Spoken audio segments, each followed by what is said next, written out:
So let's start with the first scammers of this season, Ashley and Jay. I remember up and down, and like each and every review I did of 90 Day Fiance, I said, listen guys, these two are working to get another check on Happily Ever After. This is what they're doing. That's why all of their story being exposed and all this mess coming out right before they start filming a reunion, all of this drama that they are putting on is because they want to film Happily Ever After. They're trying to secure another check. I'm not hating on that, right? But there were some of you who didn't believe me. Didn't believe anything I was saying. I was telling y'all about the wedding. I was telling y'all about her friends spilling all the tea. But there were still a few of you guys who were holding on, who were just like, oh my goodness, Nikki, this is real. How could you doubt their love? They are not doing this for the cameras. They are doing this because this is who they really are. And here we are on Happily Ever After. You don't have to apologize to me. I'm not doing this to get apologies or for people to tell me that I'm right.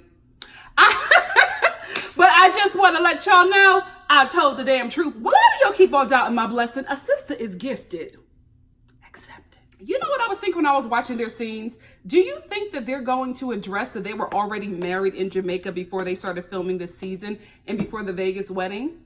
Do you think that they'll ever mention that? They would just act like that didn't happen. Let me know what you think about that in the comment section below, because they had this big extravagant wedding. There's no pictures of the wedding anywhere in Ashley's home. And I'm like, are we just going to talk about it like it didn't happen?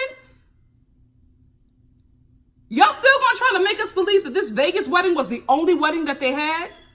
Okay, so you know what? I can't believe that Jay agreed to a storyline where he is consistently getting berated and degraded by a woman who constantly looks tired. Like, actually, poor thing. I'm always just like, get some rest. But you know, she has 3 kids, her 2 babies that she birthed, and Jay. You know what I mean? So maybe she's just really stressed out. But I'm just like, honey, you are too young to have these bags under your eyes. I just want her to get some rest. And then isn't she also dealing with a medical issue? You got a lot going on. Maybe y'all don't need to film another 90 Day Fiance or whatever. And I think they're not, because Just Call Me Why posted on her page. Just Call Me Why. She always got the 90 Day Fiance team. But she posted on her Instagram that Ashley, I think it was from Us Magazine, that Ashley filed for divorce and she's dating somebody else. So maybe this was their last season on any 90 Day Fiance thing. Maybe we won't see them again. I have no idea. But I feel like she needs to take care of herself and her kids. She got a lot going on. Even with this fake storyline, she still has a lot going on, because I do believe, although some people believe that she's faking her medical issue, I don't play with that. You know, I know there are people who do it, but until you tell me no, that this isn't real, that you really are faking, I'm gonna believe you. So I'm just like, girl, you need to take a break. Take a break from the spotlight. I understand this reality TV money is a lot more money than you was getting being a nurse. Was she a nurse? It's Mechanicsburg, Pennsylvania. She was probably definitely a nurse, you know, an RN. So I get it, right? But I'm just like, girl, this is too much. This is a lot for you. You are looking like a worn out 32. So we're going to go with Jay was cheating, you know, emotionally, I guess, with chicks on Tinder. And Ashley is still really pissed off about that. And she's like cussing him out in the car. Then she kicks out this black man in Mechanicsburg, Pennsylvania on the side of the road and tells him to walk. I was just like, oh, so you just want this boy dead. So anyway, Jay starts crying to the producers or whatever, and he's crying and he's falling out, not about possibly cheating on his wife, but about the fact that he doesn't want to go back to Jamaica. I'm just like, Jay not even faking it no more. It's just like, I don't want to go back to Jamaica. You know what I mean? So that's why I'm upset, because she's mad at me, and if she stays mad at me, I'm going back to Jamaica. Not the fact that you hurt your wife. That's why she put you out her car. Her Civic. Does she got a Civic? It's Mechanicsburg, Pennsylvania. She probably definitely has a Civic. And you know what? Every time that Ashley talks about how she walked away from 2 engagements, I'm always like, did you walk away from 2 engagements, or did the men that you were engaged to pull a Tristan Thompson? And you know what a Tristan Thompson is? It's just like you're doing everything you can to get your girl to break up with you so that you could be the wrong person and so that she will come off like an angel and unscathed. But you still will take that, being the bad guy, over staying in a relationship with this person, because that's how I am, or I used to be. I've grown up from that, but I used to, when I no longer wanted to be in a relationship, I would just make myself completely awful for the other person to walk away, because I didn't know how to say that I didn't want to be in a relationship anymore. I didn't want to hurt anyone, you know what I mean? So I'm wondering if that's the situation with Ashley. Did the dudes just do the worst thing possible so that you could no longer justify staying with them? I just can't understand how two men were engaged to Ashley and she walked away and not the dudes. Because listen, I feel bad for Ashley with the storyline that she has, right? But she just comes off so awful. She comes off so awful on this show. Like the whole time she was talking to Jay, I'm just like, as a woman, right? As a person with a heart, I should be mad at Jay because he was the one that went outside of his vows, but you were just so awful the way you're talking down to him. And I'm just like, why am I feeling any kind of sympathy for this dude? That's how awful she was. And I can't, like, her attitude is so nasty. It's so unbecoming that it makes it very hard as a viewer to root for her. Do y'all get that? Do y'all feel the same way? Let me know in the comment section below, because I've struggled with trying to, say that Ashley is awful because, she's somebody who's being cheated on. She's giving out a lot for this dude, and then for him to come out here and still cheat on her. It's like, woman to woman, I should be feeling bad for her. And a part of me does, but she just makes it so hard with that horrible attitude. Pedro and Chantelle, the couple that brought me here, okay? Aside from Colton and Larissa, they are just so Jerry Springer, I had to tune in. But Pedro and Chantelle, can I tell you, this couple has been keeping TLC well fed. They are just a whole mess. I believe them. I believe this couple, right? I don't think that they're scamming. I think that the family, specifically Chantel's mother, is loving the cameras a bit too much for me. You know what I mean? Like, I think their second time around, I felt like she was just doing stuff to get camera time. I don't know. I just feel like she's in on it now. But I think that Pedro and Chantelle are the real deal. I've loved this couple since the chicken feet episode. And I'm still rooting for them. They're still very young. They still have a lot more learning and growing to do. And I just wish their families will work together, because I would hate for this relationship to break up, because they've been through hell and back together. You know what I mean? And they're still together. So I feel like there's some love there, like some pure love. I just feel like the people in their lives make it so hard for these two to be the couple that they want to be. Like, they don't even know if they have relationship problems, because they're still dealing with family problems. And then when Chantelle was talking about, I wanted to have a baby with you by now, I felt so bad for her, because I believe her.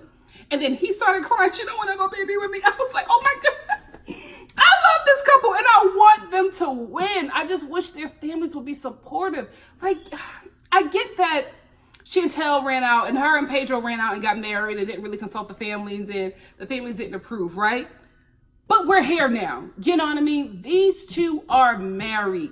Make it work. Make it work, because then I know Chantelle is probably on birth control or whatever and not trying to get pregnant, but who's to say that she might just slip up and get pregnant, Then you got a whole baby who's in the middle of this. And I hate when families decide to come together now because there's a kid. Do it before. Set the tone of this family. Allow this child to come into love and not come into a battlefield. Let's talk about Pedro and his new look. What in the La Bamba haircut? This haircut, you can tell that he was feeling himself with this. And also, Pedro is loving the American food. I'm so sorry for anyone who was not born here, who comes to America for whatever, a partner, a better way of life, education, whatever it is that you come to America for. I apologize for our food. It's sickening. It's a killer. Everybody that I know who has moved here from a different country, they came into this country skinny. They are huge now. And it's because our food is just, none of it is healthy. None of it is healthy. And I feel so bad, because I was looking at Pedro and I was just like, baby, last season you was a pencil. Now you a whole linebacker. So let's talk about these flashback scenes, okay? Because this is when I got into this couple. First of all, the flashback scenes of them in the beginning, their love was so pure. It was so beautiful. And I feel so bad for where they're at right now. But also, I want to talk about after they had that fight, and Chantel's mom was horribly speaking in Spanish while holding, I think it was either her weave or Chantel's weave. It was just like, no bueno, work out, oh, this will not happen. I said, ma'am, you could have just said it in English, because this was rough. Okay, So I gotta disagree with Pedro, right? He doesn't like Chantel's family, understandable. And he wants to move away from her family so that they can focus on them. And, you know, she feels guilty because she knows that he did that for her. But I don't think it's fair. You know, Chantel is still in school. At some point, she talked about them having children. And it's like, you're going to need your family. You know, I would never move away from my family to appease a man who didn't like my family. You know what I mean? I would move away from my family for work. I've done it. Or, you know, for better opportunities, but not because the person that I choose to spend the rest of my life with doesn't like my mom. Like, that can't fly with me. Like, it cannot fly with me. Like, when you marry me, you marry my family. Like, you can't have me disengaged from my mother so that you can feel better. If you love me, you will make it work. And if I love you, I will make sure they respect you. That's the problem with Pedro and Chantelle. They do not check their families. They always try to make the partner who is offended by one of their family members understand where that family member is coming from. And it's just like, no, you two are one flesh. You have joined together to become husband and wife and to create life and to create a whole new world for the both of you. So the people in your life, they have to respect your partner. So Chantel's mom, her father, and her brother can't be popping off at Pedro. Pedro's sister and his mom cannot be calling, you know, your wife out of her name. Like, that can't fly. The families have to learn to respect the partners and to respect the families. And it's up to the partner to make sure that happens. They both need to check their families, but they're not doing that. They're trying to justify what their family is doing to harm their partner. And it's not working because it's the wrong method. And also, Pedro, you are hella ridiculous to be like, I don't like your family. They don't want to work with me. I've tried to make it work with them. How did you try to make it work with her family when you punched her little brother in the face? Listen, I'm that big sister. You can't punch my siblings, especially my younger sibling, and we still together. I could never be with a dude that punched my little brother in the face. Married or not, we done. Like, how dare you? You don't love or respect me. Because if you know how much I love my little brother, why would you harm him? And to be quite honest with you, Chantel's little brother was not wrong. He was defending his mom. Pedro is going off at his mother. What you thought that little boy was going to do? You thought he was going to sit there while you cussed his mom out? Like, I don't think that anybody is right in this situation, but I feel like Pedro really should have tried to mend that, because he assaulted his wife's brother, disrespected the mother, did not try to at any time bring it down. He's going back and forth, back and forth, back and forth. And I'm like, you're the one at this point that threw the first punch. You have to accept that and you have to fix that. But Pedro doesn't want to take any responsibility and Chantelle doesn't want to see his side. So they just keep on going like this. But there's obviously so much love there because no matter what, they still stay together. These two really love each other and I think they have a shot if they put their families in check. But I don't think they will, because if they put their families in check, then they stop the checks for everybody. This couple's biggest issue is pride. They both have so much pride. They won't bend to the other. They won't compromise. And that's what marriage is. They won't compromise at all. They won't meet in the middle. They won't try to work it out. They're standing their ground. And it's like, you can't stand your ground in a marriage. Like, you know what I mean? Like, there has to be pull and give. You know, you both have to get to a point where you're just like, okay, this is who we are. We are this unit. If you guys want to be involved in this unit, then you got to respect both parties involved. And they don't do that. They don't do that. And so instead of dealing with that, they sit and they live these young, stressed out lives. They are way too young with minimal issues and responsibilities to be this stressed out. Neither one of them are 30, guys. They're still in their 20s dealing with all this drama. Whew. Colton and Larissa, the A1 scammers of this season and last season. Ashley and Jay, take notes. They are back with the mess. I knew they were turning it up as well to get on Happily Ever After. I told you about this couple too, and guess what? I was right. Larissa ain't no 32. Ain't no way. She a smooth 42. She is a lying. First of all, sis, you're from Brazil. I know what Brazilians look like. Even through the struggle, Brazilians don't age, okay? And they are closer to the equator. You are lying. You are not 32, Larissa. Ain't no way. I don't believe it. So the queen got a cat that is just like her. She even got her pet in on the takeover. I love her. She lied about her age and probably a whole lot of other stuff, but this girl came to give us a show. Let's get into Colton, who just got a whole nother check from TLC. but he still got this same burgundy shirt and titties. Like, I'm like, Colt, you didn't use none of that money to upgrade yourself in any kind of way. You're on TV. Like, he just still looks the same. He's still wearing that burgundy shirt and them baggy cargo jeans that gather in his crotch and his butt. He got the nerve to be a sex fiend. Sir, excuse me. You know what I mean? Like, you want this girl riding you and doing all kinds of stuff to you just because you provide in a house and a beat up car in Vegas? Dude, you got to give her something. Like, she wants to, be attracted to you as well. Because I'm telling you guys, Colt could be fine if he wanted to be. He has great eyes and great lashes. On a man, great lashes on a man, child. It's a seal the dealer. It will seal the deal, baby. Trust and believe. If he just takes care of his body, I just feel like he lets himself go. You know what I mean? Like, you don't have to keep on wearing this burgundy shirt. You don't, especially with the money this show is giving you. I don't know. He has potential. He don't want it. Word on the street is, and this is from Larissa's Instagram, word on the street is that she's sending the both of them to Brazil. Maybe they'll get it done during the taping of this show, but that they are both going to Brazil to get reconstructive surgery. So both of them is going to get some work done. Colton going to get lipo like Kanye. No judgment. No judgment. She said that he's getting lipo and a chin implant, which I recommended that. I recommended that. He doesn't have a chin. You know what I mean? Get this man a chin. Get him some cheekbones. Take the fat out of his stomach and etch-a-sketch some abs. Listen, they do it. They do it. And in Brazil, that's the only place. If I didn't keloid, because I'm not against surgery. You know what I mean? If I didn't keloid, I would go to Brazil and get my butt done. No, I'll get a breast lift after I nurse. Because I feel like, does your breast mess up? Can you not nurse after you get a breast lift? I'm going to wait. But I would get my butt done and I would get them abs sketched in. You know what I mean? Because I like to work out, but, if I could get it overnight, why not? But I keloid, so back to the gym I go. Let me tell you something. Colt and Ashley know exactly what they're doing when they're calling the police.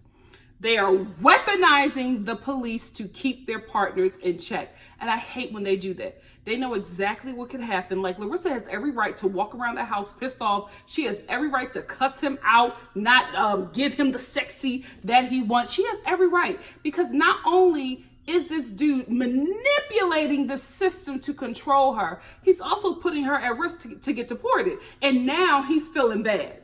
Oh, now you want to feel bad after you was playing around with the police? I hate when people do that because there's actually real danger, real people that need help and protection. You do not need help from Larissa. You mean to tell me this 42-year-old woman in a bodycon dress is harming you, sir? Stop it. Stop. But him and Ashley use the police all the time to scare their partners or to put them in check. And Ashley is going to get Jay arrested this season. And girl, I'm telling you, when that hit Twitter, it's not going to go well for you. It's not going. I saw the preview. I was like, oh, you going to get dragged. Just you wait. So, Larissa is so petty. I love her though. She not talking to Debbie, but she need a ride to her lawyer. Like, how are you not talking to somebody, but you going to ask them for a ride? The cojones on this woman, huge, huge. So anyway, she takes her to the lawyer, and Debbie in her confessional is just like, well, since, Larissa might be going to prison, she's not very nice. You know what I mean? I know she may get deported, but she's just being really nasty in the home. You think? You think you were in that home? You know exactly what happened. Your husband over here playing with the cops, called them on his wife, who is not from this country. You know exactly what he was doing. He just didn't know it would go this far, because what happened was Colton called the cops on Larissa to scare her and intimidate her. And then he was just like, oh no, I don't want to press charges. He just called them out, wasted their time so that they can come here and scare her and put her in check. But what happened was the state of Nevada pressed charges against Larissa. So it's out of Colton's hands at this point. He didn't think it would go this far. He was over here playing around with the authorities. Now he might risk his wife getting deported. So for the both of them, that's a huge check that they're not going to get. TLC is only going to pay them for the amount of scenes that they have filmed. That's how you get paid with a TV show. You only get paid for each episode. And if you're not in all the episodes, then you're not going to get that guaranteed check that your contract told you was going to get in the beginning. So now this dummy is shook. And Debbie is just like, well, she's being nasty. You really think that this girl possibly facing prison time, and because this is Nevada, guys, you don't ever want to get locked up in Nevada. Trust and believe me, you don't. Not like I've never been locked up, and I've never been locked up in Nevada, but I've been there. No shade to anybody from Nevada who watches me, but can we be real? Let's tell the truth and shame the devil. Nevada is The Hills Have Eyes, the first movie and the second, okay? The sequel as well. That place is scary, and I don't want to be locked up there, so I can only imagine Larissa. You know what I mean? That girl is terrified, and I'm from America, right? So I don't know why Debbie expected Larissa to want to sit down with her and have tea and knit sweaters while she got all this stuff on her mind. Y'all lucky the queen and her cat ain't beating the both of y'all up. And since we're here, Larissa, woman to woman, these striped palazzo pants. Girl, it's just, I know you like to be sexy. And listen, if you got it, flaunt it. I know you love your body, but sometimes stripes don't read well on, you know, all that, all that wagging. Girl, it's not reading right. Because you got a lot of wagging and the stripes is crooked and they, you know, the thighs and the booty is eating the pants. It's just, it was a lot. So it's like, oh, let's get out of a wide shot and go back to a close-up. Sorry, sis. Woman to woman. You know what I mean? I'm looking out for you. Your husband ain't, but I am. And if you think that Larissa flushed that ring down the toilet, then baby, you're as dense as Colty. That girl ain't flushed that ring down the toilet. Let me tell you something about Larissa. Homegirl's an A1 scammer. Ain't no way she flushed that ring down the toilet. That's what she told Colty. But homegirl took that ring, pawned it, and gave herself a shopping spree at Charlotte Russe. Let's tell the truth and shame the devil. That's where she got them striped pants from. That ring. That's when she found out that that ring wasn't worth change for a quarter. So let's talk about this fight between Larissa and Debbie. I'm only laughing because when Larissa said that all Debbie does is sit down and sit on the couch and watch cartoons all day, she hit a nerve.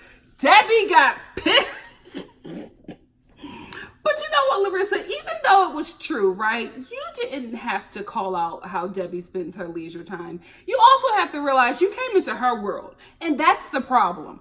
Colt needs to move his mother out or let her have the house and him and Larissa get a nice little 1-bedroom apartment because Debbie isn't everything. And it's not fair to your new wife to have to learn you and to learn your mom. Like I said before, when you marry me, you marry my family. But I don't believe that you should be in the same house. You know, I'm just like, I don't know. How can you be intimate with your parents in a home? Like, you know what I mean? I know some people who will bang under the same roof as their parents. That's not me. Because listen, maybe you want to scream or something. You want to get a little freak. You want to bang some stuff up. You can't do that because the mom is next door. Like that don't, Debbie needs to move out, or Colt and Larissa need to move out and get their own place and start to grow as a married couple. Because listen, say what you want about them, but they have a nice little scamation going on right here. Like they can really get more money. They can go to marriage boot camp reality TV stars. They can take this show on the road. But it won't work if y'all constantly fighting and Debbie is constantly getting in the mix. Stay woke and secure the bag. Nicole and Azan, or Azan, whatever. I feel so bad for her. I feel she's such an adorable little cabbage patch who is getting scammed by a black man with a perm. I'm sorry.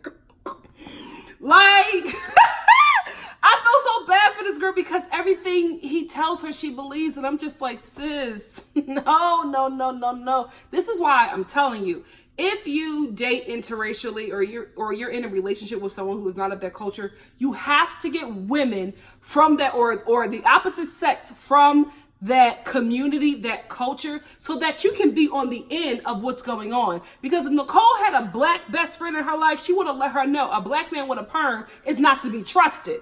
But here, Nicole don't got no sisters in her life, so she's over here getting scammed by a dude that literally cringes when she touches him. Girl, you and that beautiful baby don't need this life. You don't need this life. And I don't think that this girl ain't here for the cameras. She really loved this boy, but he is. He here for this camera. He here for this check. And he here to get to America. It's so obvious that he's scamming her, and I feel so bad for her. So bad for that girl. So Azan is not here because Nicole is waiting on his K-1 visa to get approved. Sis, you are you're waiting for a visa to get approved so that your black Muslim husband can move to the United States of America? Under this administration, you better move back to Morocco. He ain't never coming here. Not until we get a new president. I'm sorry, girl. The only people being let into the United States at this point is white supremacist Russians. That's it. You got to be a racist and you got to be Russian to get into the United States if you're an immigrant. Because truth be told, like, Trump is supporting everybody. It ain't just the brown people. I have two people who are fighting for their husbands to stay here. One is Irish and one is Italian. Ciao. He a old school white supremacist. Trump is going back to the old school. Like, he's just going back to when it's like blonde hair, blue eyes, wasp. Anybody else, you got to get out. So, I don't know. If my friend who got a whole Irish husband is struggling to keep him here, I don't know. I don't know if you're going to be able to get us on here. I'm telling you guys, my friend, we were supposed to meet up. We were supposed to meet up for lunch. She called me and she was just like, girl, I can't make it. My babe about to get deported. I was like, what? You white? She was like, I gotta go. So it's, yeah, I don't know. I don't know if we're going to get here. I don't know if he's going to get here. Are they going to go to Morocco and film this season? Why would they let them in on this season if he could not get here? Or maybe they agreed to filming before they knew that he couldn't. I don't know. I don't know what's going to happen, but I think this season's going to be a lot of Nicole, like FaceTiming Azan, or maybe going to Morocco. And then we're just going to get like a lot of confessionals of her by herself. And that's just not interesting. You know what I mean? Like, I need to see Azan see her. Sorry, can we be real? Like, we need to see the scammer meet with Nicole, and we need to see their interaction, because sad to say, Nicole, but it's good TV. I just gotta be honest. It's a train wreck. It's reality TV. So if you are someone who is not from the United States and you are trying to move here or live here, wait until 2020. You know what I mean? Or at least 2021. Yeah, you got to give that administration a good year to push out this demonic leadership, and, you know, so you can get the good stuff. But it's not going to happen. I'm sorry. We'll get back to being good, America. Give us some time. Paola and Russ. Who saw this coming? Not me. I really thought when I first saw this couple that Paola was scamming Russ and Russ was scamming Paola. Okay? I felt like they had an arrangement. You know what I mean? That maybe there was something Russ couldn't tell his family, so he got this woman who needed to come to America to, be his wife. You know what I mean? I didn't see this coming. Now they got a whole baby. So I still see something in Russ, and I'm like, I feel like when a baby is 18, maybe, we'll get,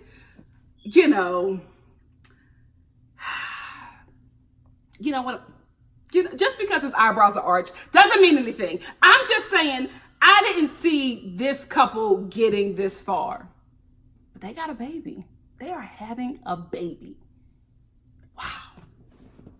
Wow. What an odd couple. I can see them as best friends, but not like as a married couple that has sex. Especially with Russ and his haircuts. His haircuts be giving me RuPaul's Drag Race. Can we just tell the truth and shame the devil? I'm sorry. But Russ. Okay. And then talking about Russ, he pissed me off this episode. Here is why. Paola's over here crying about having a miscarriage. Now she's carrying their miracle child. He wants to take her to the people who stressed her out during the first pregnancy. And I'm just like, do you hear what you're saying? She's saying your family don't like her. They never accept her. They make her feel less than. She's carrying a child after she lost a child. So she's already very on edge. Like a woman who has lost a child and she gets blessed with another baby right after. She is very, I was going to say not on edge, but yeah, she's very on edge and she's very careful this time around. So why would you put your wife in a stressful environment? Why would you put your wife in an environment where you know she won't be loved and you do nothing to protect her? That pissed me off. And when they got the flashback of her crying and she was like, you weren't there, I was just like, Paola, I want more for you. Like, I don't have anything against Russ. I don't like what he did in this episode or in this scene, but I just want something better. But you know what? If they're happy, amen. But dude, you gotta stand up for your wife. You got to stand up for your wife. That's another thing with me. I'm attracted to men, right? All kinds of men. I don't have a preference. Well, I do have a preference. He need to have money. Listen, I've been broke all my life. I don't want to be broke with a whole man. Anyway, I'm very apprehensive of seriously dating outside of my race, outside of my culture. You know, I've dated, you know what I mean, like fun dates, you know, with dudes of different cultures. But my thing is, I can't be with a guy who does not recognize, if we are not of the same culture, and specifically if you are somebody who is from a privileged culture, if you do not see the treatment that I am receiving from your family because of who I am, because of the skin that God has put me in and the culture that God has created me to be in, and your family dislikes that about me and mistreats me every time, and you don't protect me, why am I giving you my womb? Like, I could never be with a dude like that.